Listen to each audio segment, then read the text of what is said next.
of this 30-day authentic life challenge. Today, we are going to have a conversation about appreciation. Sometimes we can be too hard on ourselves.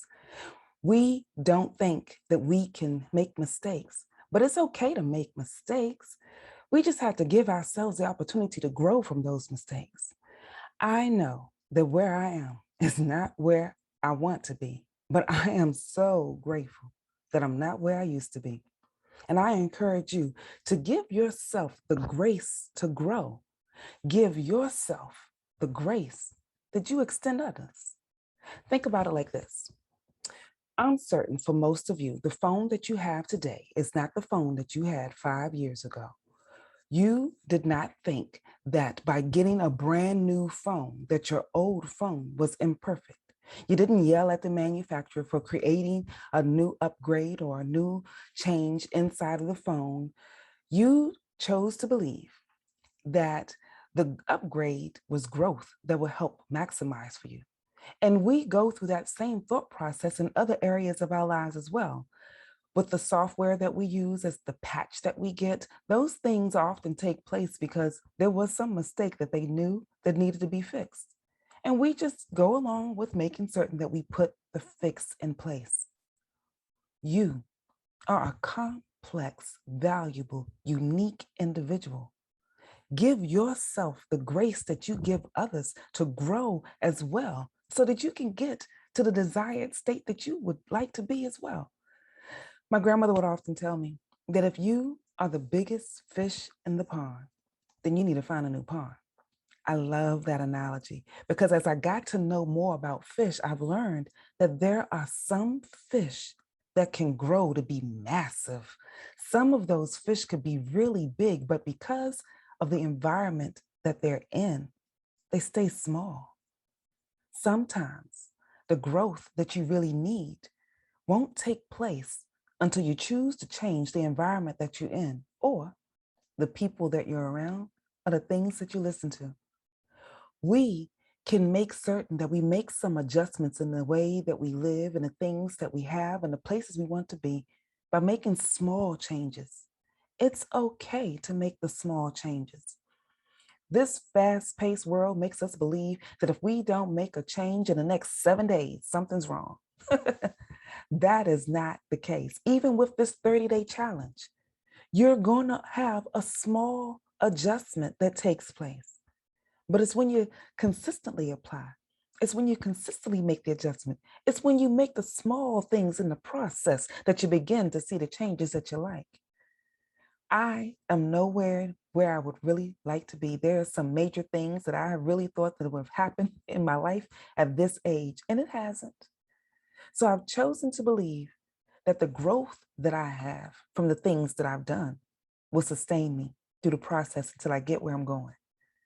I have seen some growth in me, and I also know that there's a lot of places I still need to do some growing in. So here's something that I consistently do, and I encourage you to do it if you think it will work for you as well. I choose 3 areas of my life to focus on at all times. Just select 3 because we can't make major changes in a whole bunch of areas of our lives. There are things in the world that are already fast-paced changing. And if you make too many personal changes while everything else around you is changing, you can lose your balance. So just choose 3. Let's say you choose family, finances, and health. Those are 3 that I'm consistently focusing on.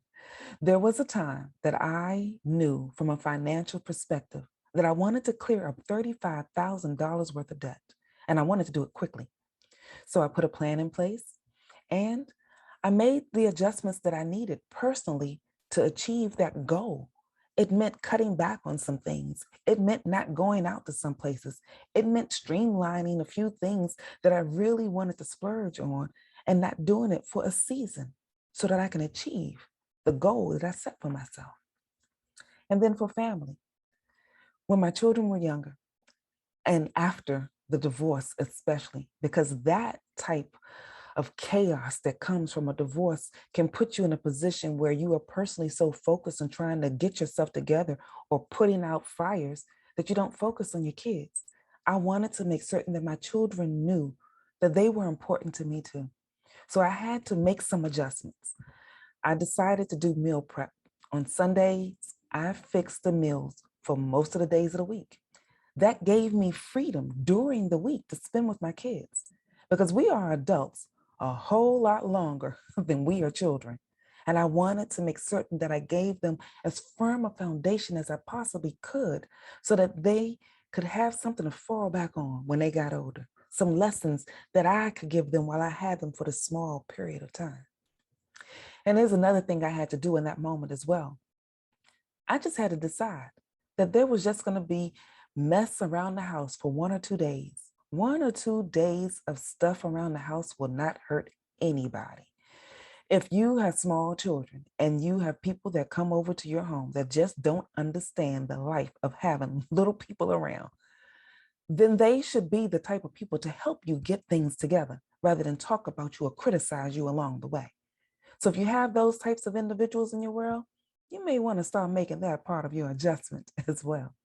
And then the last part, let's take health, because that's something that I'm currently focusing on.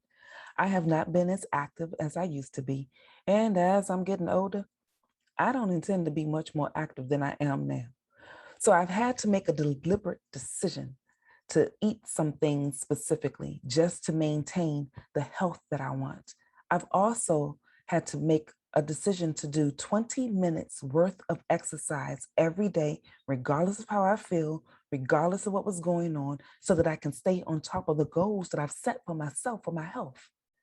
Now, when I do these 3 areas, I put myself on that plan or actionable step that I've created for 6 months.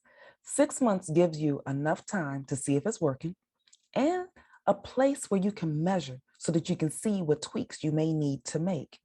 That way you can live life without going through the chaos of being crazy, trying to figure out if you're doing everything okay or overly anxious about achieving the goal. So for day 7, appreciate the small things. Appreciate how far you've come. You may not be where you want to be today, but you most certainly aren't where you used to be. And if you want to continue this discussion, join me on Zoom because there are others that are there now. And we are having phenomenal discussions after this takes place. You can go to my website, tanyaehood.com, to register. And there, you'll get the chance to get the link.